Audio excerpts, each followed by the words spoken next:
seminggu yang lalu, yang sudah kita jalani ini ada yang Tuhan sudah kerjakan apa di dalam kehidupan kita. Sehingga penyembahan-penyembahan itu mengingatkan kita kembali. Ya. Dan pada pagi hari ini Bapak Ibu, sekali lagi bersyukur juga untuk kesempatan yang masih teruskan diberikan kepada saya.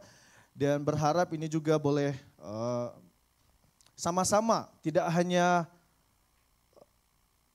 firman ini untuk Bapak Ibu dan semua, tetapi firman ini juga apa yang kita renungkan ini adalah bersama-sama kita gumuli. Ya. Dan karena sekali lagi firman Tuhan itu selalu dua mata pedang ya, ibaratnya yang tajam ke depan dan tajam ke belakang. Oleh karena itu dan firman ini juga akan sama-sama kita mau gumuli bersama-sama. Oke Bapak Ibu siap? Siap? Oke. Dan berbicara tentang simplicity works. Hari ini saya akan memberikan satu tema, ya, tema kecil, ya, dari tema umumnya itu adalah simplicity works. Maka hari ini kita akan mencoba bergumul atau menggumuli bersama-sama satu tema, yaitu menanggalkan kesombongan dan merengkuh yang namanya kesederhanaan.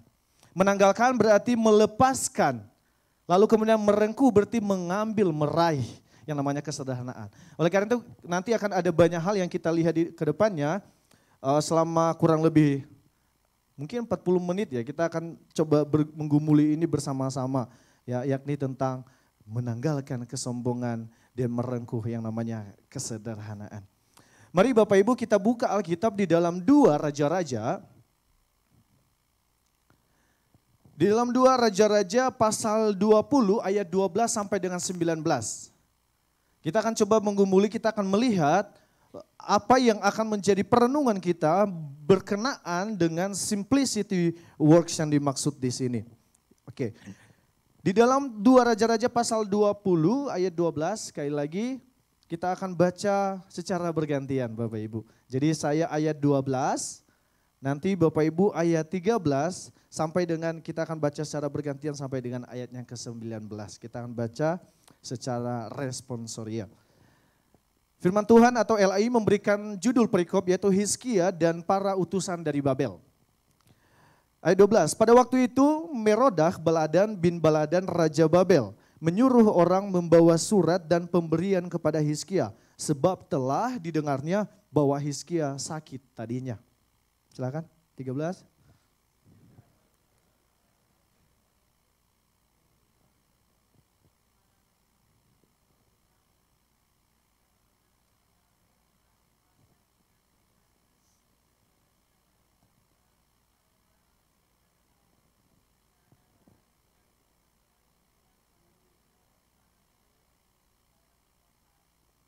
Ayat 14. Kemudian datanglah Nabi Yesaya kepada Hizkia dan bertanya kepadanya, apakah yang telah dikatakan orang ini? Dari manakah mereka datang?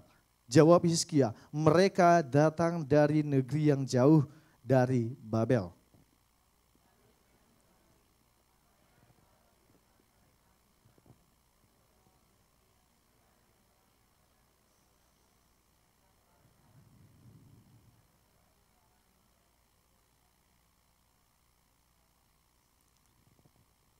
Lalu Yesus berkata kepada Hizkia, dengarkanlah firman Tuhan. 17.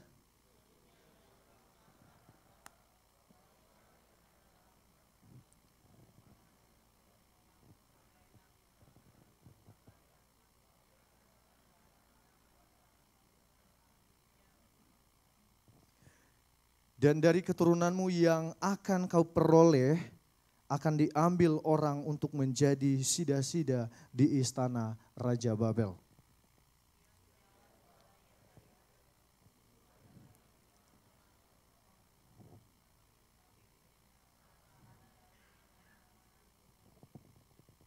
Baik, sedemikian jauh pembacaan firman Tuhan. Sekali lagi mari kita tundukkan kepala, kita minta tuntunan Roh Kudus pada pagi hari ini. Bapak, kami bersyukur untuk pagi hari ini Kami mau belajar, kami mau menggumuli kebenaran firman-Mu. Tuhan, urapi setiap kami, mampukan setiap kami. Biar Roh Kudus-Mu yang senantiasa ada di tengah-tengah kami, bahkan di hati kami masing-masing. Sehingga hati kami boleh menjadi hati yang subur, yang siap untuk ditanam oleh firman-Mu. Sehingga kami boleh menjadi orang-orang percaya yang takut akan Engkau, yang menjadi pelaku-pelaku firman-Mu. Terima kasih Bapak, terima kasih Yesus. Hanya di dalam nama-Mu kami berdoa. Yang siap untuk mendengarkan firman Tuhan, sama-sama kita katakan amin. Baik Bapak Ibu, berbicara tentang simplicity words. Ya sebenarnya ketika saya mempersiapkannya saya agak dilema. Ya Bapak Ibu, karena dari saya berbicara tentang kesederhanaan, ibaratnya saya sedang mengajak atau mengajar, bukan berarti mengajar juga ya Bapak Ibu ya. Karena dari segi umur saja saya masih muda sekali, jadi sepertinya mengajarkan tentang kesederhanaan itu kayaknya nggak layak lah ya untuk saya mengajarkan. Tapi saya mencoba melihatnya bahwa kita belajar bersama-sama apa yang firman Tuhan katakan tentang kesederhanaan itu sendiri. Ya, berbicara tentang kesederhanaan atau simplicity works yang dimasukkan di bulan ini, sebenarnya itu berbicara tentang kesederhanaan yang bisa memberikan dampak yang baik dalam kehidupan orang percaya. Artinya yang dimasukkan selama sebulan ini, kesederhanaan itu bisa memberikan dampak yang baik di dalam kehidupan kita sebagai orang percaya.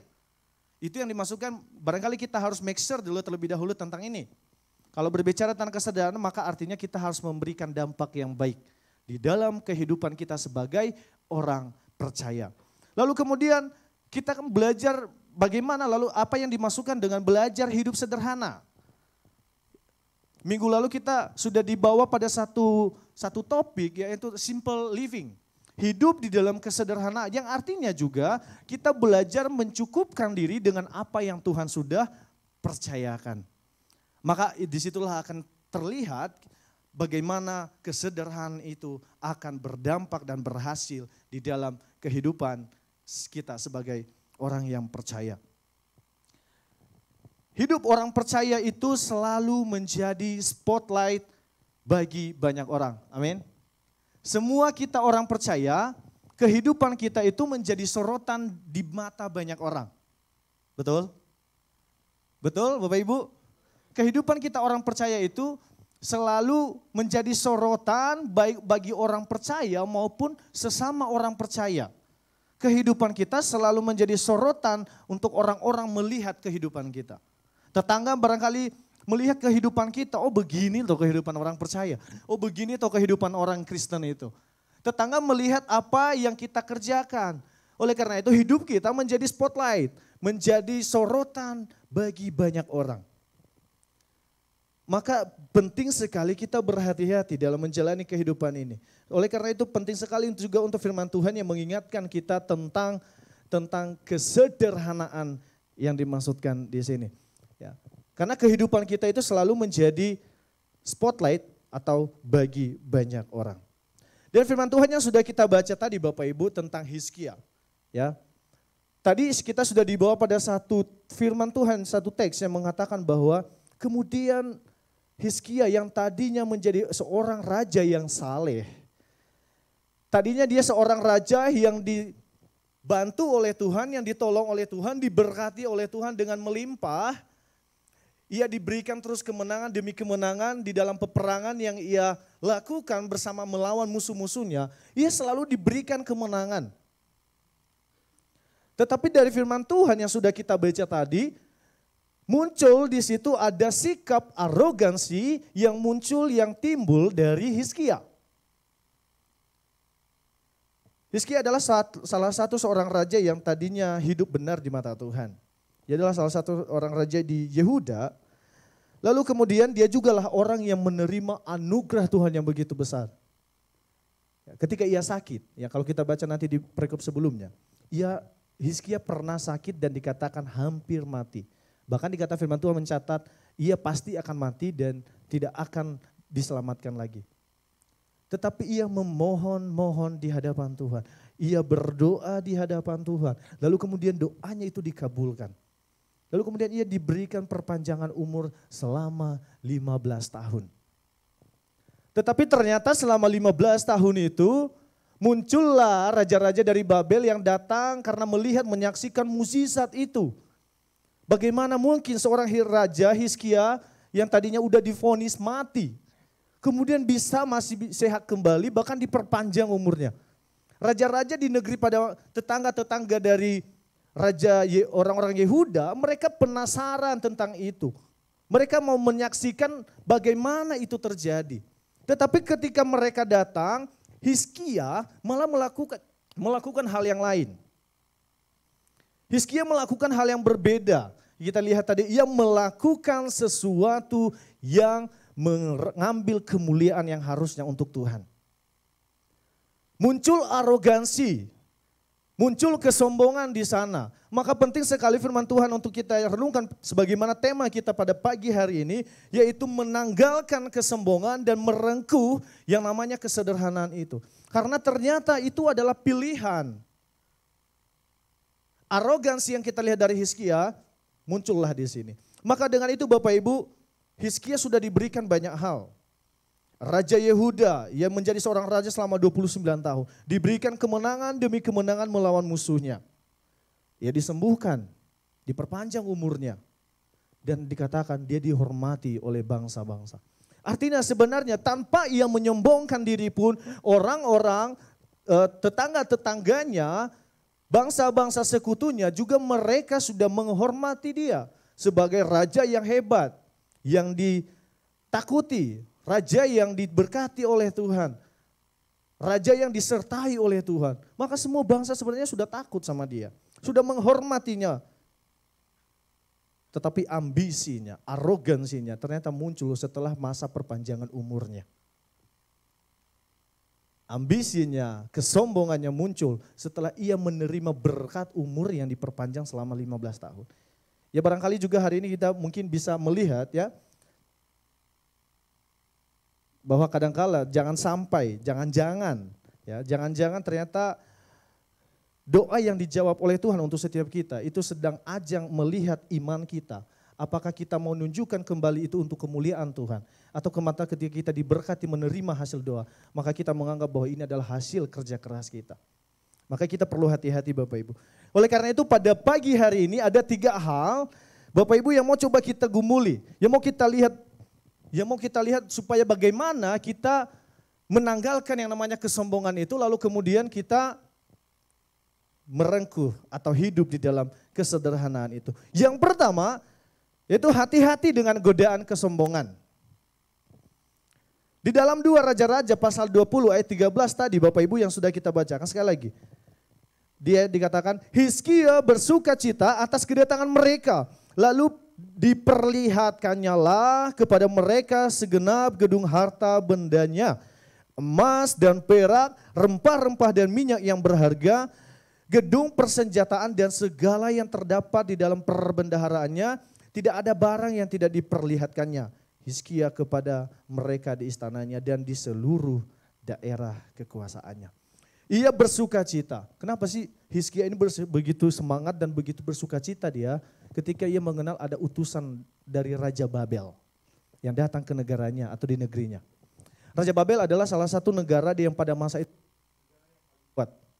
Dari segi militernya mereka adalah yang paling kuat. Sehingga pada masa itu Hizkia itu sedang membangun sekutu, sedang merangkul orang-orang bangsa-bangsa tetangga supaya mereka bersatu sehingga tidak ada yang bisa mengalahkan mereka. Lalu kemudian ketika Raja Babel dan daerah Babel dikenal sebagai negara yang kuat, menerima diutus kepada Hizkia untuk datang dan bahkan dikatakan mereka datang memberikan pemberian. Hizkia tentu begitu sukacita karena ia mendapatkan satu sekutu baru yang kuat.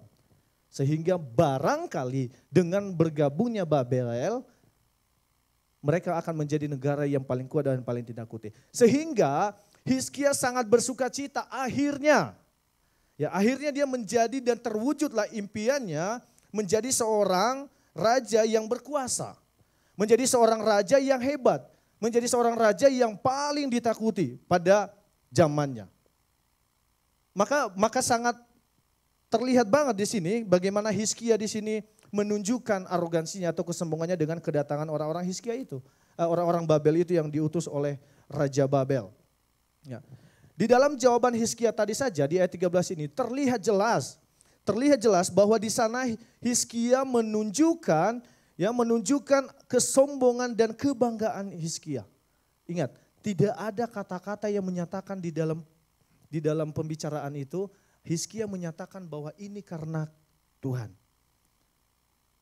Tidak ada sama sekali. Ia bahkan menunjukkan kepada orang Babel itu ini adalah semua apa yang ia miliki, apa yang sudah ia raih tanpa melibatkan Tuhan di dalam prestasinya itu. Tidak lama dari itu ternyata Bapak Ibu, Hizkia langsung mendapatkan lagi kedatangan Yesaya setelah itu. Ya. Oleh karena itu perlu sekali Bapak Ibu kita hati-hati dengan godaan kesombongan. Hati-hati dengan godaan yang bisa saja membuat kita meniadakan andil Tuhan dalam sesuatu. Ya barangkali mungkin ada yang menganggap bahwa ketika kita hidup sehat, ya itu adalah hasil kerja keras kita, hasil kita menjaga pola makan, menjaga pola hidup sehat. Tetapi jangan lupa bahwa jangan lupa kita meniadakan andil Tuhan di dalam semuanya itu. Kita masih bisa mampu berdiri, kita masih mampu bernafas, itu pun semata-mata karena anugerah yang diberikan oleh Tuhan dengan cuma-cuma. Maka mustahil bagi setiap kita kalau kita mengatakan bahwa hasil kerja keras kita tanpa melibatkan Tuhan dalam apapun yang kita raih atau apapun yang kita dapatkan. Maka mustahil di sana akan muncul kesederhanaan itu Bapak Ibu. Karena Hizkia tadi tujuannya ia ingin menunjukkan kehebatannya kepada orang-orang Babel. Bahwa dia ingin mengatakan ya, kalau boleh saya perkatakan dengan sederhana. Hizkia ingin menunjukkan kepada orang-orang Babel bahwa ini loh aku, negara aku, bangsa aku juga layak untuk menjadi teman atau sekutumu.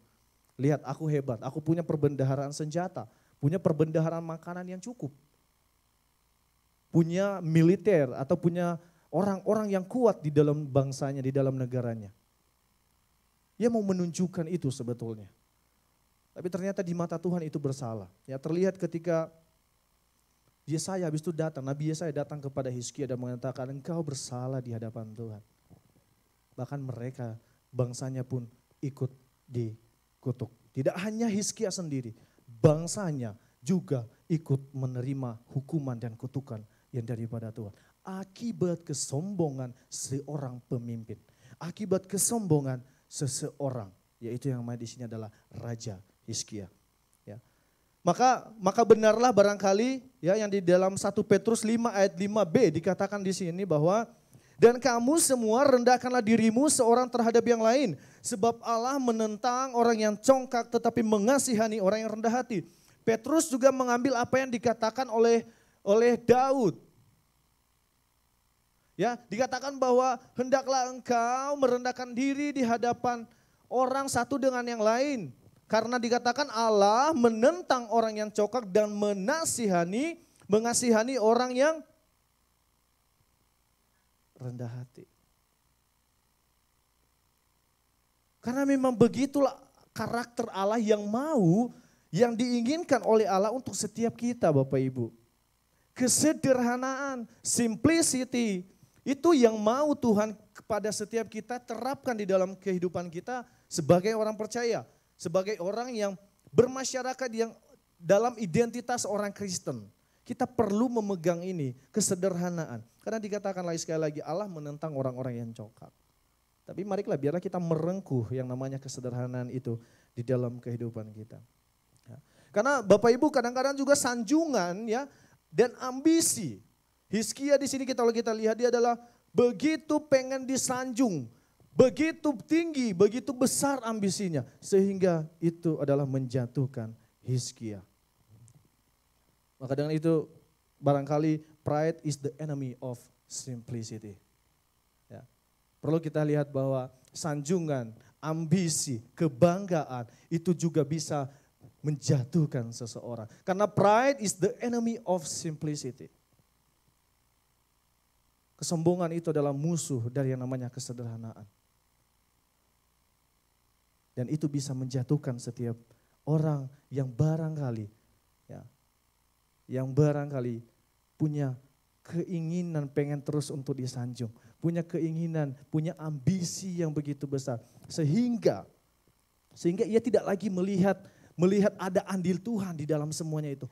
Ia semua apa yang dia kerjakan, apa yang ia dapatkan, apa yang ia raih, ia selalu beranggapan bahwa ini adalah hasil kerja kerasnya, hasil apa yang ia sudah kerjakan dengan begitu kerasnya.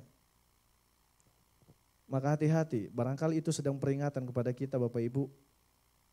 Jangan-jangan itu adalah awal mula dari kejatuhan, karena kita tidak selalu melibatkan Tuhan di dalam setiap prestasi ataupun apa yang sudah kita dapatkan. Ya. Karena kesederhanaan hidup itu artinya Bapak Ibu menganggap bahwa semua yang kita peroleh, semua yang diperoleh dan dimiliki saat ini hanya karena anugerah dan titipan yang daripada Tuhan.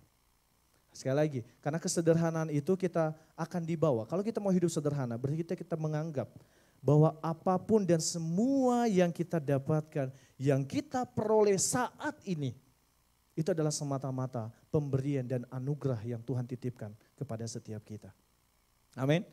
Lalu kemudian Bapak Ibu yang kedua, selain kita hati-hati dengan godaan-godaan kesombongan yang barangkali terus mengintai kita, karena ada kemungkinan, baik dalam kemungkinan kecil, dalam perkara kecil, itu bisa jadi ajang kita untuk bisa menunjukkan kesombongan. Lalu yang kemudian yang kedua, selalu cek and recheck hati. Kenapa hati selalu menjadi instrumen penting dalam hal kita untuk menjaga kesederhanaan ini? Kenapa hati selalu menjadi instrumen ya? Karena ternyata hati itu menjadi penggerak. Ketika kita tidak bisa menjaga hati, maka insting, maka godaan tentang ambisi, tentang kesombongan itu akan muncul kalau ternyata kita tidak bisa menjaga hati.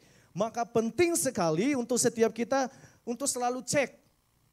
Bahkan tidak hanya mengecek, selalu recheck kembali isi hati setiap kita. Kalau kita coba lihat di dalam Yesaya pasal 38 ayat 18 sampai 20 ya. Saya akan bacakan kepada kita Bapak Ibu.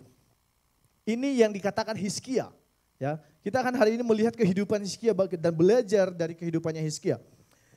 Hizkia berkata di sini, sebab dunia orang mati tidak dapat mengucap syukur kepadamu dan maut tidak dapat memuji-muji engkau. Orang-orang yang turun ke liang kubur tidak menanti-nanti akan kesetiaanmu.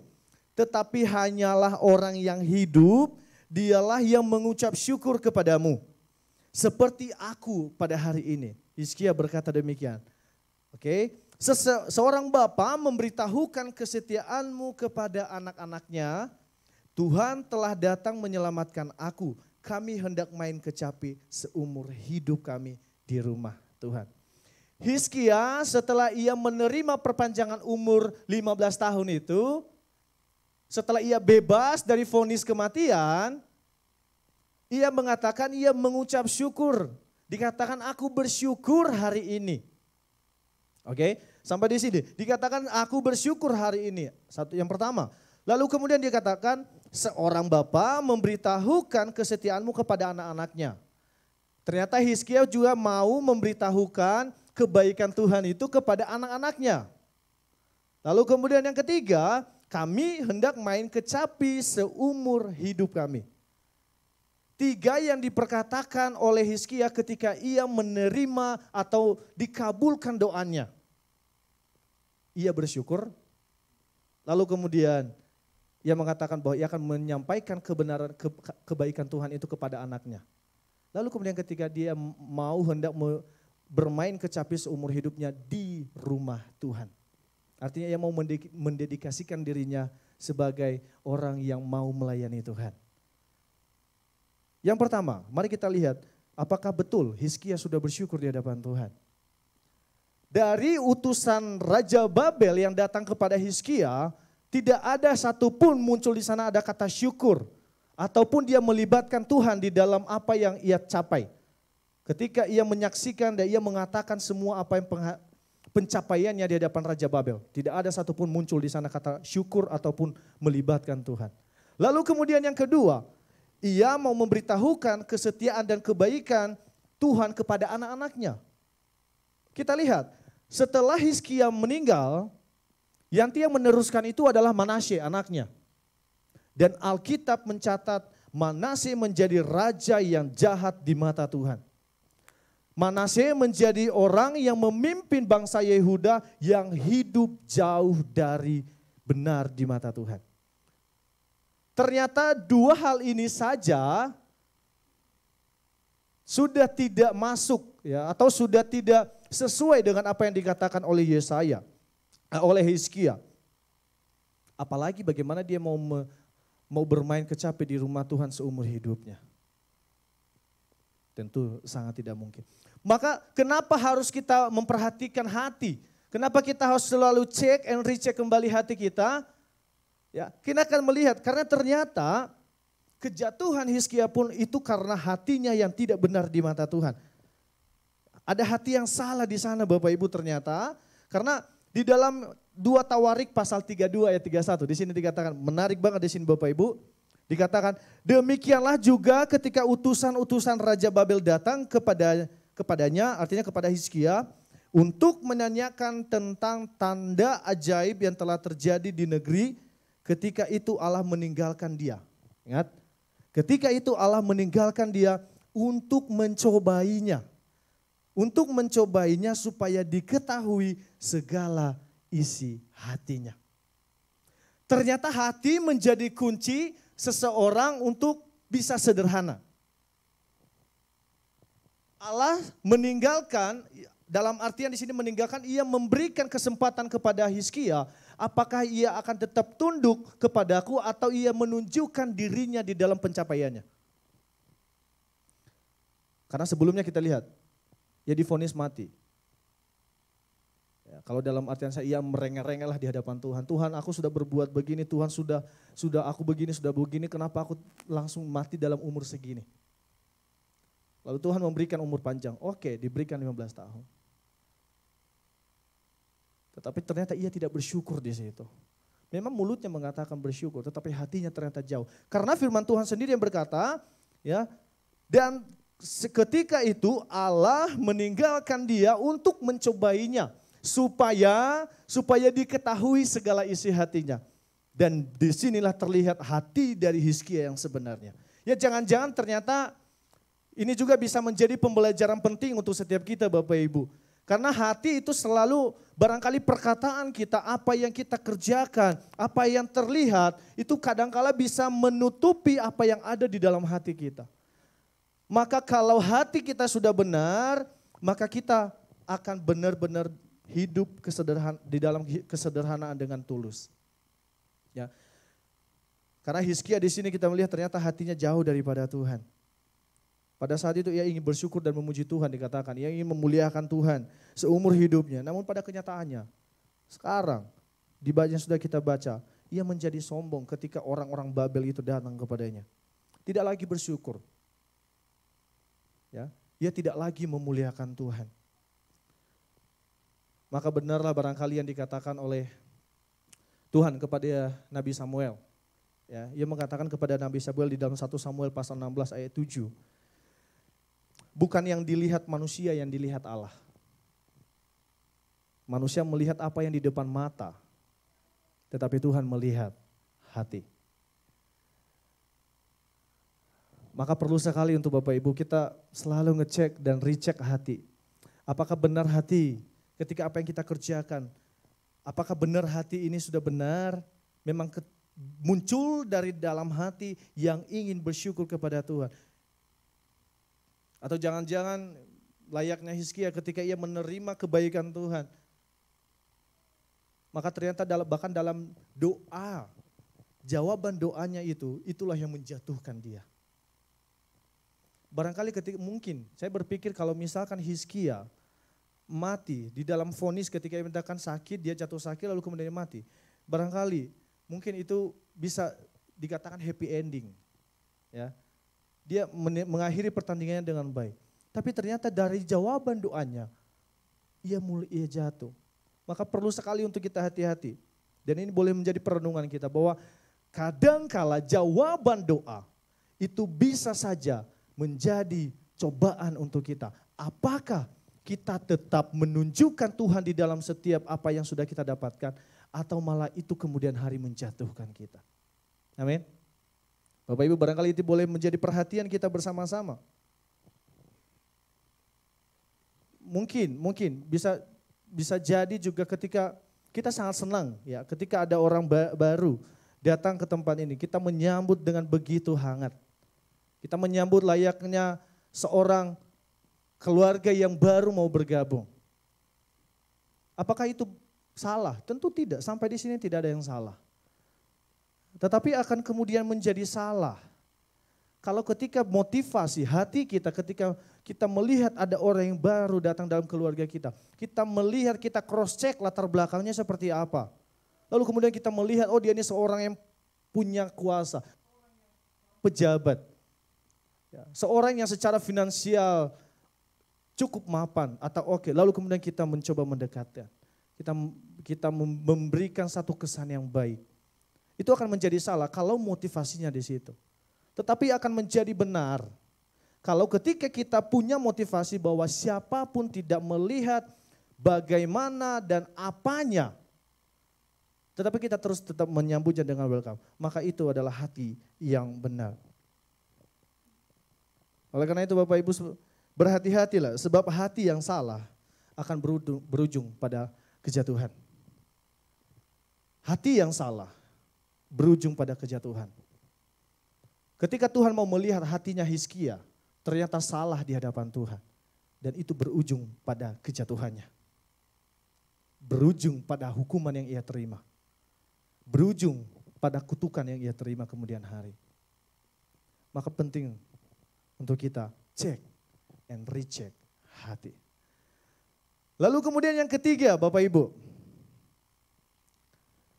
untuk kita bisa menanggalkan kesombongan dan merengkuh kesederhanaan, maka kita memilih untuk sederhana. Kesederhanaan itu ternyata pilihan Bapak Ibu. Di dalam 2 Raja-Raja pasal 20 ayat 19. Pasal 20 ayat 19 di sini dikatakan, Hizkia menjawab kepada Yesaya, sungguh baik firman Tuhan yang engkau ucapkan itu. Tetapi pikirnya, asal ada damai dan keamanan seumur hidupku. Betapa egoisnya Hizkia, betapa ambisinya hanya untuk dirinya sendiri. Ketika hukuman Tuhan pun sudah diperkatakan, ia masih memikirkan tentang dirinya. Dia katakan, tidak sungguh baik firman Tuhan ini. Asal apa? Asal ada damai dalam hidupku. Hizkia di sini hanya memikirkan apa yang menjadi ambisinya. Ia hanya memikirkan apa yang menjadi keinginannya. Ketika keinginannya semua tercapai, maka biarkan saja apapun yang terjadi. Yang penting hidupnya selalu aman. Dan ini juga ternyata menunjukkan kesombongan, arogansi dari Hizkia. Ia tidak lagi murni di hadapan Tuhan. Padahal yang tadinya dia hidup benar Bapak Ibu. Tuhan pun sangat memuji Hizkia. Alkitab mencatat bahwa Hizkia awalnya seorang yang saleh. Bahkan ketika diperpanjang umurnya, ketika ia berdoa, barangkali kita bisa melihat bagaimana kedekatannya dengan Tuhan. Ia meminta lalu Tuhan menjawab langsung. Kita akan melihat kedekatannya di sini. Ternyata itu tidak menjamin Bapak Ibu. Tidak menjamin. Maka perlu kita untuk selalu berhati-hati. Kalau kita hidup sederhana sebenarnya Bapak Ibu, ada banyak hal yang bisa kita terapkan. Atau ada banyak hal yang bisa kita kerjakan. Ya, kita akan melihat yang pertama, ketika kita hidup di dalam kesederhanaan, itu akan mengajarkan kita banyak hal tentang hidup. Yang pertama, itu tentang rasa syukur. Kalau kita memilih untuk hidup sederhana, maka kita akan, yang pertama kita akan melihat rasa syukur di sana. Kita akan belajar dan kita akan hidup dengan penuh rasa syukur. Karena kita hidup di dalam kesederhanaan, kita hidup di dalam satu pemikiran bahwa apa yang kita dapatkan ini adalah semata-mata pemberian daripada Tuhan. maka rasa syukur itu akan muncul di sana Bapak Ibu. Lalu kemudian selain rasa syukur, kalau kita hidup sederhana, itu akan mengajarkan kita, itu akan membawa kita untuk mengenal yang namanya rasa cukup. Ternyata Hizkia, pertolongan Tuhan masih kurang buat dia. Sehingga ia masih terus mencari sekutu-sekutu. Mencari bangsa-bangsa yang kuat untuk bisa bergabung dengan dia. Supaya damailah bangsanya, supaya damailah negerinya.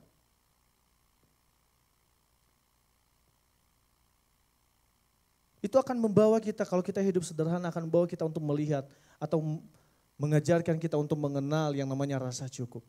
Lalu kemudian persekutuan. Kalau kita hidup sederhana, maka kita akan hidup bersekutu dalam dua hal. Bersekutu dengan Tuhan yang artinya kita tunduk kepada Tuhan, penuh rasa syukur itu kepada Tuhan. Lalu kemudian rasa syukur itu persekutuan kita dengan sesama akan muncul kalau kita menganggap bahwa apa yang kita dapatkan, apa yang kita terima, pencapaian yang kita terima adalah titipan yang daripada Tuhan. Maka itu akan kita sampaikan atau kita kerjakan bersama-sama dengan sesama.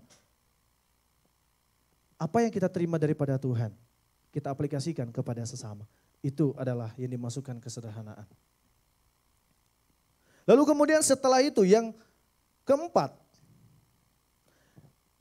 kalau kita mau hidup sederhana, itu akan mampu membawa kita dan mengenal atau mengajarkan kita tentang kepekaan. Ternyata orang yang mau hidup sederhana, ia akan hidup peka terhadap lingkungannya, terhadap apa yang terjadi di sekitarnya. Ketika di sekitar kita ada sesuatu yang terjadi, kalau orang yang sederhana, dia akan sangat peka. Kalau orang yang sederhana, ia akan memiliki kepekaan terhadap hal-hal yang kecil maupun hal-hal yang besar.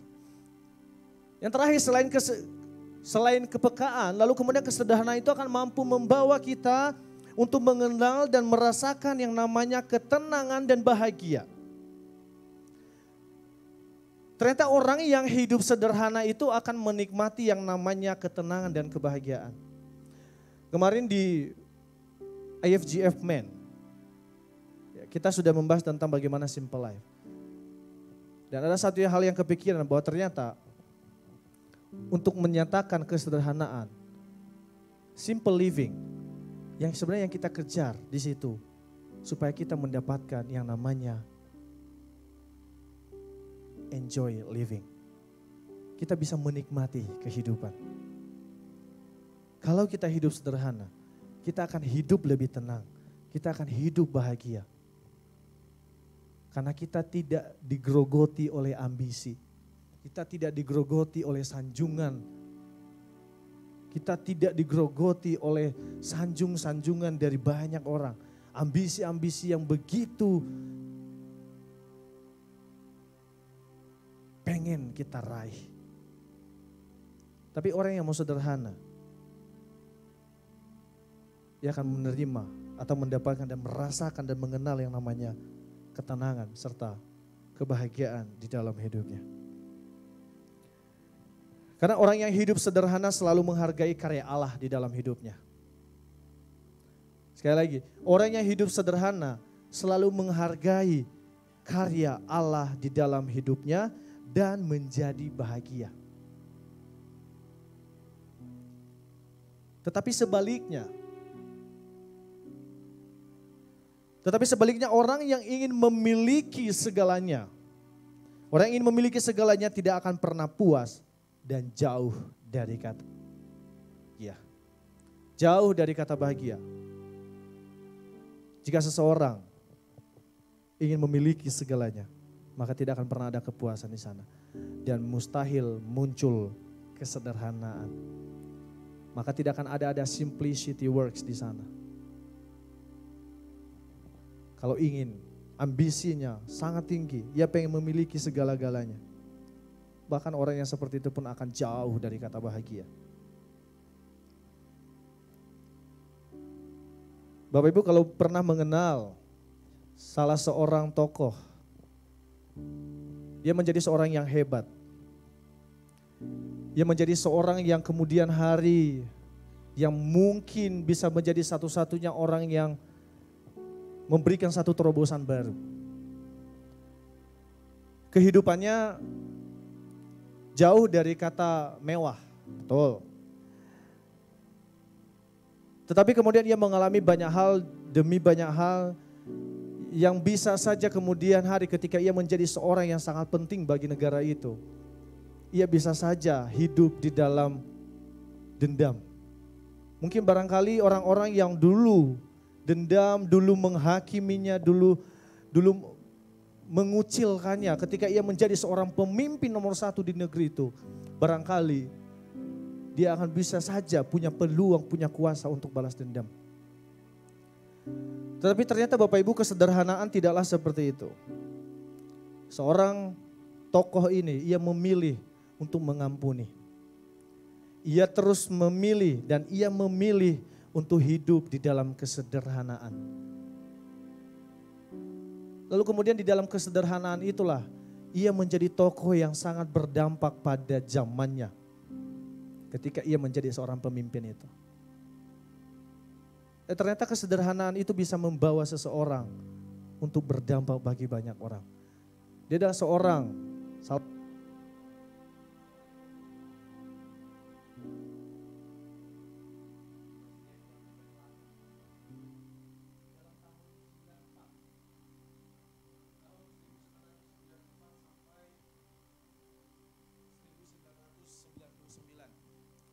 dia menjadi tokoh, dia menjadi presiden di sana.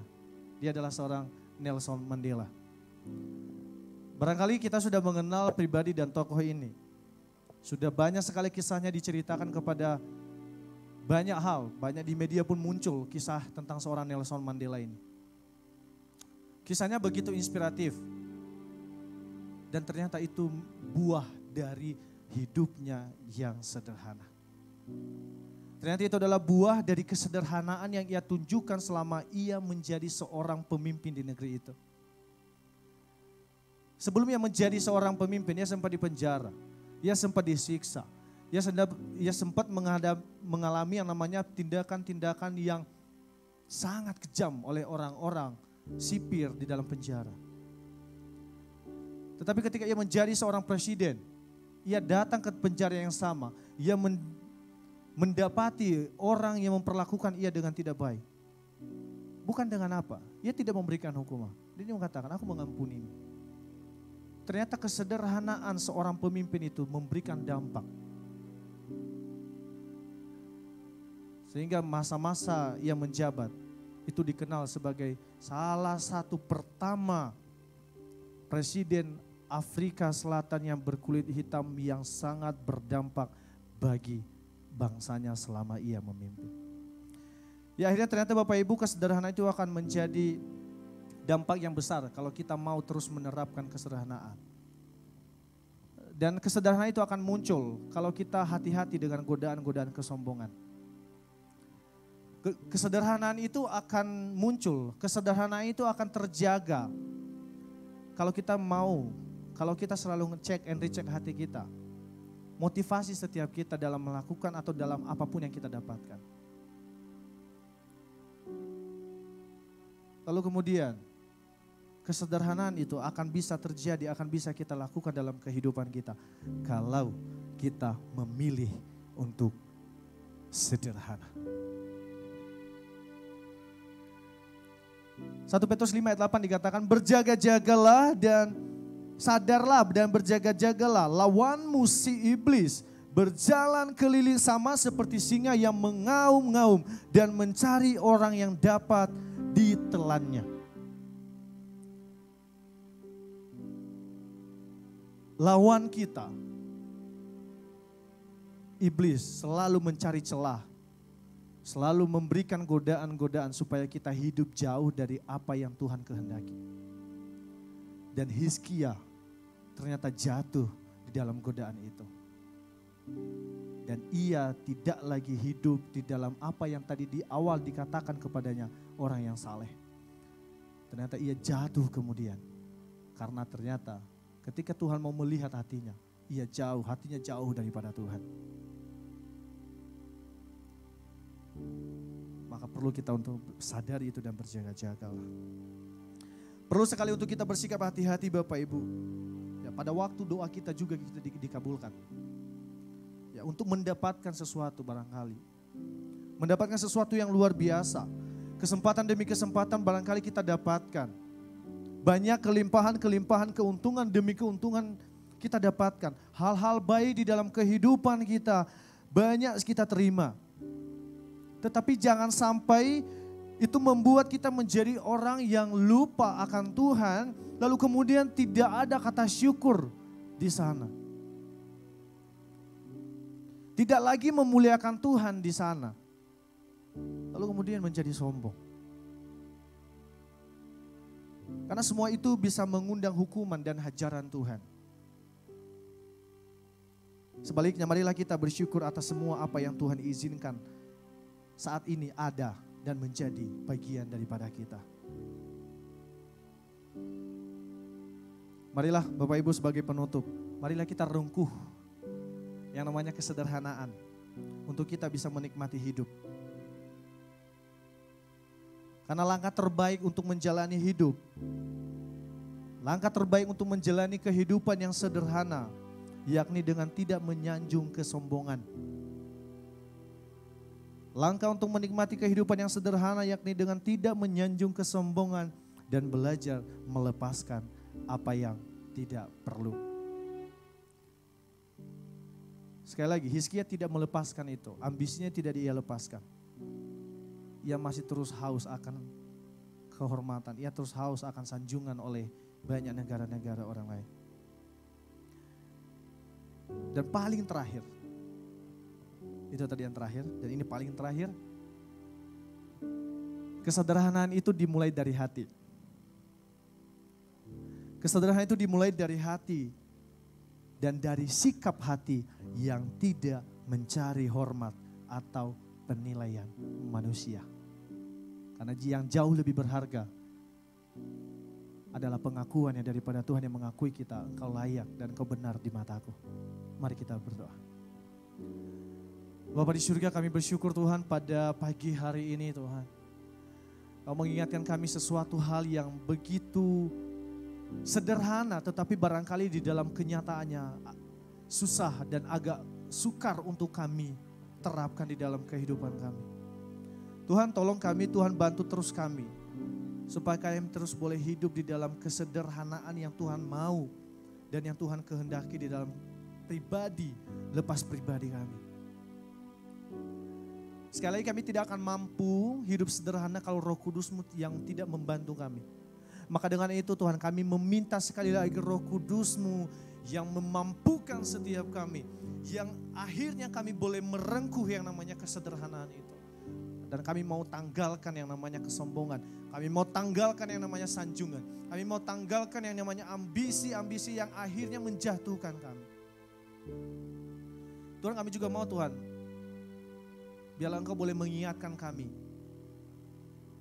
dari setiap apa yang kami dapatkan.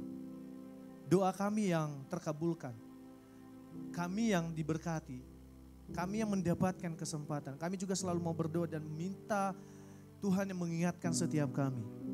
Supaya kami tidak jatuh oleh karena jawaban-jawaban doa itu sendiri. Ajar kami terus untuk boleh bersyukur. Sehingga nama-Mu yang terus kami muliakan. Nama-Mu lah yang terus ditinggikan di dalam kehidupan kami sehari-hari. Terima kasih Bapak, terima kasih Yesus. Hanya di dalam nama-Mu kami berdoa dan mengucap syukur. Amin.